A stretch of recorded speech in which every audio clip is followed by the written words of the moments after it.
Hello, and welcome again to Huns History. I'm Hansel, and joining me tonight is Keith Hanley, aka Chud. How you doing, Chud? I'm doing okay. Excellent, man. And you're out in Oregon, correct? That's correct. Eugene, Oregon. Nice, man. Nice. How's the weather out there? It's about to get real beautiful. You know, Nice. 80 degrees, no humidity, beautiful sun. We're starting that time of year. Awesome. Well, we're hitting our early summer right now, so I'm sure you missed Yeah, that. yeah. I hear it's hot in your apartment or room or whatever it is you live in. Yes, my lovely domicile. Yes, Mhm. it happens. Yeah. So, to get us started off with, when it comes to especially my experience with the Huns, and we were doing this Huns history, you're definitely a person I wanted to reach out to. There's a lot of myth and legend around the person that is Chud. And so I just want to bring up a couple of things and just have you respond to them quickly. Okay. Recently, Captain Poot said that he had the best fake out pass in Huns history. Do you agree or disagree? I would challenge Captain Poot to a dummy contest, however that would work, anytime, anywhere. I'm sure we could have a dummy contest with you two competing against each other. Yes. Yes. Second thing. But at the same time, I want to tell you, I really do like Captain Poot a lot. No, great guy. One of my, it's odd, but a thing I'm very proud of is in my phone, in my contacts, there's a Captain Poot, and most people don't have that. And he's a great guy. I look forward to when somebody talks to him in this context. Cool. The term "getting chudded," how would you describe that from your own mouth? You know, I think that terminology came up after I left, or at least to my face it did, only after I left. So I don't really know. What about the noun, the chudder? It's okay. Referring to the outhouse that you built. Oh, no. Oh, that's what. Okay, I'm sorry, because I had heard, Russ would call it Chud's chitter. Ah. So I'd heard that, but I had not heard of the outhouse referred to as the chudder. Gotcha. And now the most important question that I think weighs on Huns of past and present: what really happened on your honeymoon? Everything you imagine. Sounds like Chad's honeymoon. Mm-hmm. All right. So let's get into Huns history, your own memory of Huns history. For example, playing experiences. You had quite a few years playing with the Huns. You played in quite a few matches. Tell me about your experience as playing for the Huns and any memories you have, any players that you played with that you want to point out, any times that occurred. I will just say that I don't remember these things. I'm sorry, I'm just not good with it. I enjoyed playing rugby. I've enjoyed playing it with Huns guys. I enjoyed playing it with other guys. Uh, Having played the most number of years with the Huns and I have more friends who were teammates with the Huns and that sort of thing. And so I always enjoyed playing with those guys. But I just like being out there. I like going to practice. I think I like going to practice more than anybody. You think? Maybe. Yeah, I bet I'm right. And so but things don't stand out for me. I got you. So, I know a lot of your playing career was on the Division III side, referred to as the Horde.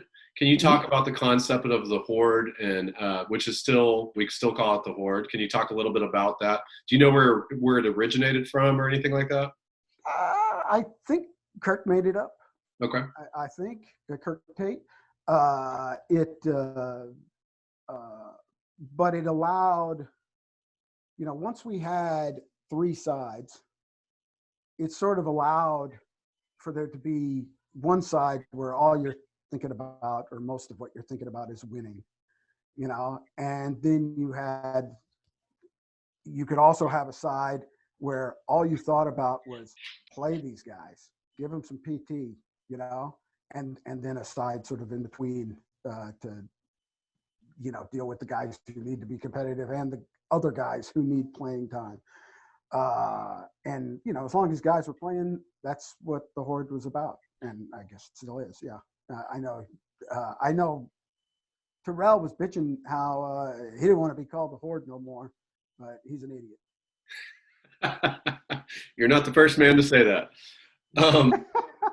I know some of those years were tough, especially when we went D1, D2, D3. And there was times where road matches, you would find that there would only be 11 guys going, 12 guys going. How did we continue on through that phase with the Horde? How did we keep that D3 side together? Well, when you're taking a van to Midland or to McAllen, or even if you're not taking a van, but anytime you're taking a trip and you got at least three other people in the car with you, that sticks you together. And usually it comes out where you love the guys more, and occasionally, in the case of like Stan Cagle, you're like, God, I wish I could have left him in Midland. The next week I was glad to see Stan again, but boy, that's Saturday coming back from Midland. I didn't want to see him no more. I think I was on that trip. So but that's just part of being a rugby club, and that's the club part. It's you got to do the club parts to get to the rugby part.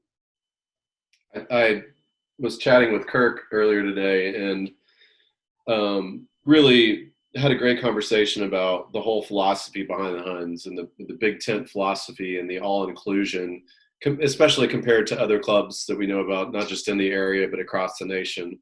Do you want to add in anything about your experience with that, if you value it? Yeah. I'll tell you. The first game I played with the Huns, I arrived in July or August, early August, something like that. We had a game in early September. It was at Zilker Park. I don't remember who we were playing. But Nate's dad, Terry Stevenson, was coaching. And I'd been to every practice for that month or whatever. And then we get to the B-side game, which I was expecting to be in the B-side game because we had guys. And Terry Stevenson puts in scuba. Okay. And I had never seen scuba before in my life, and I was just thinking, this is bullshit. What the hell, but one thing I've learned about rugby is you stick around long enough and sometimes, or most of the time, things get better, and sometimes it's just waiting out the bad parts, and the good parts will just tend to stick more than the bad parts. And then, after Terry left, and Kirk basically became the head coach. I don't remember the exact timing of that. I'm sure Kirk does. The philosophy of, hey, we got a club to build. This is not we don't have it's not a game to win this week. That's not the most important thing. A club to build is the thing. And there's a relationship between showing up at practice and being in games. that's how you get. I mean, I don't know. You remember? Is East Hagen still? He's playing well. He's back on the squad. He's with Yeah. you guys, right? Yeah, And I bet he's coming to practice now. he is. You know, and you know that he used to not do that, and then he learned. Oh yeah, yeah. You know, and it's a simple thing. It's a small thing, really. You know, it makes sense to most people. Show up at practice and you play. Uh, when I arrived here in Eugene, the club, they weren't, you know, they didn't, well, let's go to the Big Tent thing you said. Where, yeah, you want, you know, it's great when a great athlete from New Zealand who, you know, used to play big time rugby shows up in your town and he's going to play rugby for you. You know, sure. But you've got to look beyond that because, you know, the club is, you need all the human beings you can get. And human beings have resources besides whatever it is in, you know, that they can put on the field. You know, Kirk's big example of that always is Kenneth Wilson. You know, I mean, worse player than I was, you know, but better at a lot of shit than I am. Best manager, best team yeah, manager we've ever seen. yeah. And Kirk says, you know, there were playoff games that the club won because guys didn't have problems with hotels or they didn't have problem, you know, being in the right place at the right time. And so that's, you know, with the club here, you know, I keep it they understand now, but it was telling them, guys, you are looking for human beings first because human beings pay dues, you know, and then also they bring something else, you know. Some of them got a, you know, who knows, the next guy may be a millionaire who's bored, you know, and wants to spend money on things, you know, or it may be some guy who's got 5 sisters, you know, whatever, you know. You know, there's all sorts of resources people have that end up being valuable to a rugby club. And it may be the people they know or the things they do or the skills they have that have nothing to do with rugby because the club's a big deal. That's a great insight, and yeah, very well put. Just to kind of, piggyback Who's on that. filleting who now? You spent quite a few years as a board member and treasurer for the club. Any experiences you want to talk about, or do you have any advice for aspiring officers, young players that want to be officers or board members in the future? Well, one, start with a job you know you can do. You know, the first, you know, the first thing I did with the club as an officer was field boy. You know, because I knew I could do it. You know, I mean, you know, the sort of, and it's a fairly contained thing. You know, it's like, okay, I got to do shit on Saturdays to get the field set up, but besides that, not a lot more. You know, and so that's a good starting job, something like that. But it's real work, you know, and you got to know, and so that's good. But I would say, you know, make sure people know what the hell's going on. You know, when I was in on the board, you know, people were critical. We want to know what's going on, and we'd say, well, you know, that was always the last thing we thought about, was informing people of what was going on, because, you know, you're thinking, how are we going to get this other stuff done if we're busy telling people what we're doing, right? And I know you guys have, you know, since the schism or whatever, you guys have made that somewhere higher on the list than we used to do. And although we never kept any secrets. When I was on the board, we weren't keeping any secrets. I don't know. Some boards did. Don't do that. So now, try to keep people up and invite people to help you. It's good. I mean, you think about a field thing, it's a lot easier. You say, hey, hold this rope while I run the thing. But if people are curious, say, hey, here's something you can do. And you'll find out a shitload more by doing this than you will by me telling you about it, probably. That's great advice. Just start doing small things and build your way out. By the way, Dutta, where are the minutes? Jesus, it's been years now. So but Dutta was a big, that was an improvement. Dutta was an improvement. He said he was going to post the minutes. Yeah, he just never did.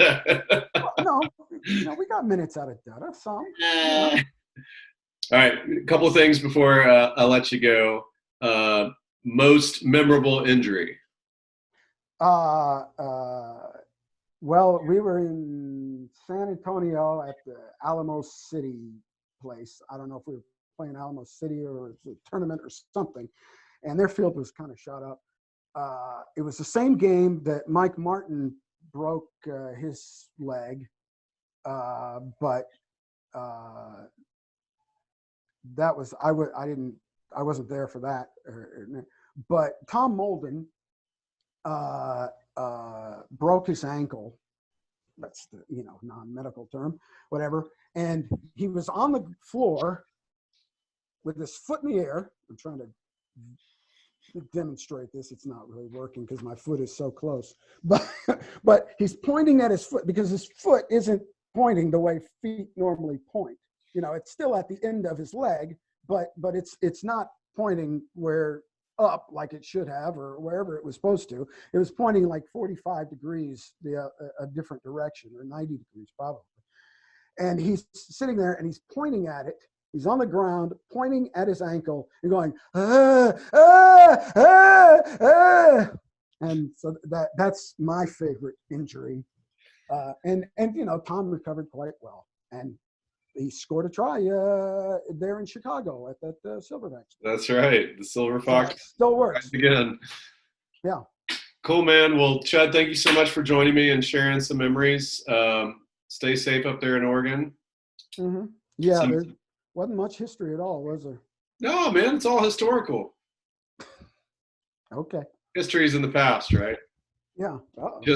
Just like this interview. Okay. Thanks for joining me, buddy. Goodbye. All right. Up the Huns. Now, up the Huns' ass? What?